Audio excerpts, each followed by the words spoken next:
प्रधानमंत्री मोदी आ चुके हैं और क्योंकि आज वो पहुंचे हैं गुआना, जाहिर है कि वो तस्वीरें महत्वपूर्ण हैं दिखानी भी। और प्रधानमंत्री मोदी डेलीगेशन से मिल रहे हैं, जिस तरीके से उनका स्वागत रेड कार्पेट वेलकम किया गया था वो तस्वीरें भी हमने देखी। और अभी प्रधानमंत्री जब पहुंचे उस दौरान उनका वेलकम किया गया। आज उनकी मीटिंग्स होनी है, विशेष सत्र को लेकर उनका संबोधन भी होना है। प्रधानमंत्री जहां पर 56 साल में गुआना पहुंचने वाले पहले भारतीय प्रधानमंत्री बने हैं और 40% वहां पर भारतीय मूल के लोग भी रहते हैं। इस लिहाज से भी प्रधानमंत्री मोदी का ये दौरा बहुत महत्वपूर्ण है। इससे पहले वो ब्राजील थे, ब्राजील में जहां पर G20 के लिए वो शामिल हुए, G20 में शामिल हुए। अभी इस वक्त ऐसा लगता है कि सरकार के जो कैबिनेट है उनसे मुलाकात इस वक्त प्रधानमंत्री की कराई जा रही है, जो कैबिनेट मिनिस्टर्स हैं उनसे उनकी मुलाकात करवाई जा रही है। और अब क्योंकि आज और कल 2 दिन प्रधानमंत्री गुआना में रहने वाले हैं और उसके साथ ही जो संसद का विशेष बैठक है संसद की,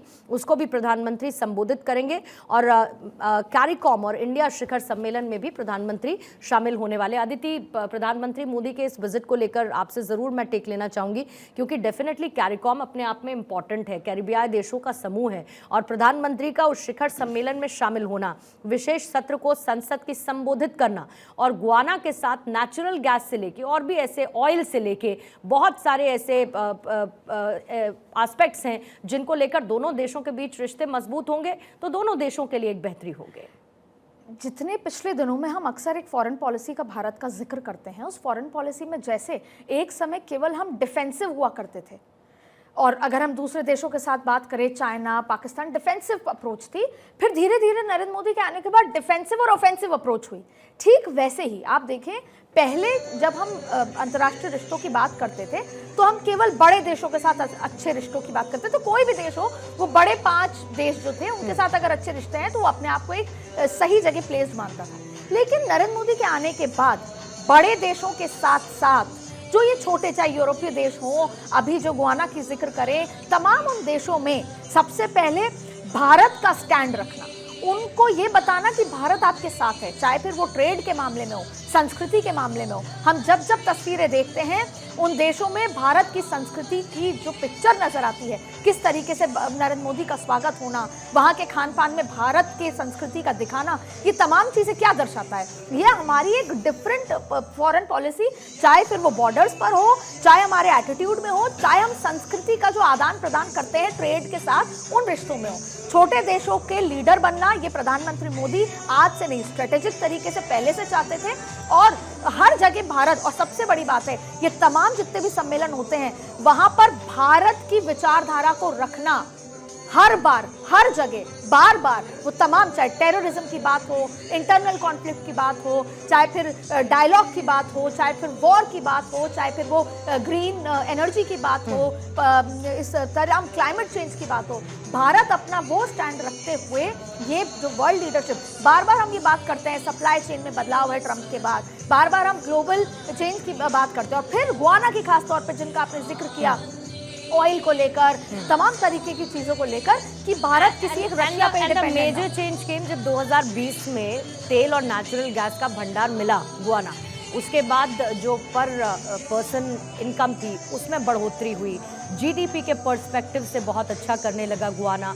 बहुत छोटा सा देश है अदिति, जनसंख्या के लिहाज से भी, लेकिन एक इम्पॉर्टेंट कैरिबियाई देश है और अपने आप को उसी आधार पर, तेल और नेचुरल गैस के आधार पर उसका भंडार मिलने के बाद गुआना और भारत की पार्टनरशिप, मुझे लगता है कि इस पर्सपेक्टिव में भारत, क्योंकि अपनी डिपेंडेंसी तमाम देशों पर सिर्फ किसी एक पर निर्भर न करके उसको बाइफोकेट करके चलना। एब्सोल्युटली पूर्णिमा, जो आपने ये इशू रेज किया, ब्राजील जब गए थे, ब्राजील क्या है, अगर हम ब्राजील के इकोनॉमी को समझें और उसके काम को समझें, ट्रेड को, तो ब्राजील के पास भी बहुत बड़ा ऑयल रिजर्व है। ठीक वैसे ही गुआना। अब हम जब भी ऑयल का जिक्र करते हैं तो आपके दिमाग में आज से 5 साल पहले क्या आता था? रशिया आता होगा, आपके दिमाग में अमेरिका आता होगा, बाइडेन के टाइम पे भी बहुत ऑयल का मिडिल ईस्ट आता था और ऑयल मतलब कि हम किंग हैं वर्ल्ड के। लेकिन अब आप देखिए छोटे छोटे देशों के ऑयल रिजर्व का जिक्र करें, इससे पहले हम ब्राजील या उस तरीके से देखते ही नहीं थे, गुआना उस तरीके से। अब भारत ये कहता है, रशिया अगर ये सोचे कि हम ही से लेना है, या अमेरिका ये सोचे, या कोई देश ये सोचे कि जो यूरोपियन रास्ते जो बन रहे हैं ट्रेड के, वन वे वन रोड की बात जो हो रही है, चाइना अगर ये सोचे, तो ऐसा नहीं है। भारत ने इन तमाम देशों को लाइमलाइट में लाके इनसे प्रगाढ़ संबंध करके भारत खुद की प्लेसमेंट के साथ साथ इन सभी देशों के लिए, अब आप देखिए ब्राजील का जिस तरीके से मेहमान नवाजी प्रधानमंत्री की तरफ जो झुकाव था, वो क्यों था?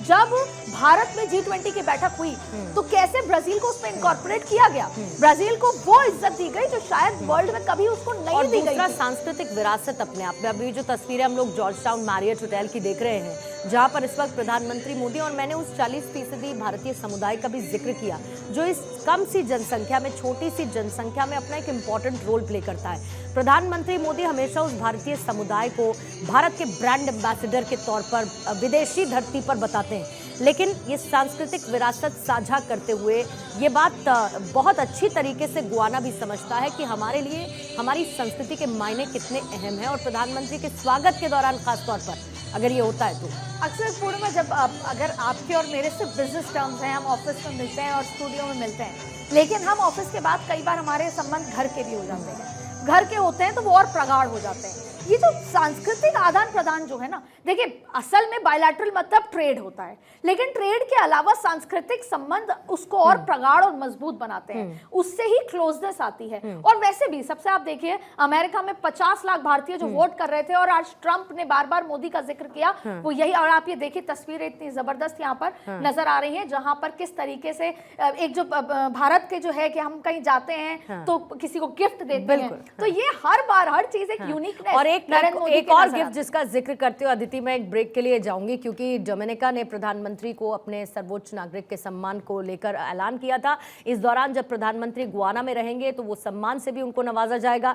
इससे पहले नाइजीरिया ने भी ऐसे ही सम्मान के लिए ऐलान किया है। तो जाहिर बात है कि वो भारत के ताज में उसे हीरे की तरह है, जिसकी चमक को बरकरार रखने वाले प्रधानमंत्री नरेंद्र मोदी हैं, फिलहाल गुआना में मौजूद, जिसकी तस्वीरें आपने देखी। दूसरी तरफ इलेक्शन महा कवरेज खासतौर पर AI स्टाइल में भारत 24 पर हम लगातार आपको दिखा रहे हैं।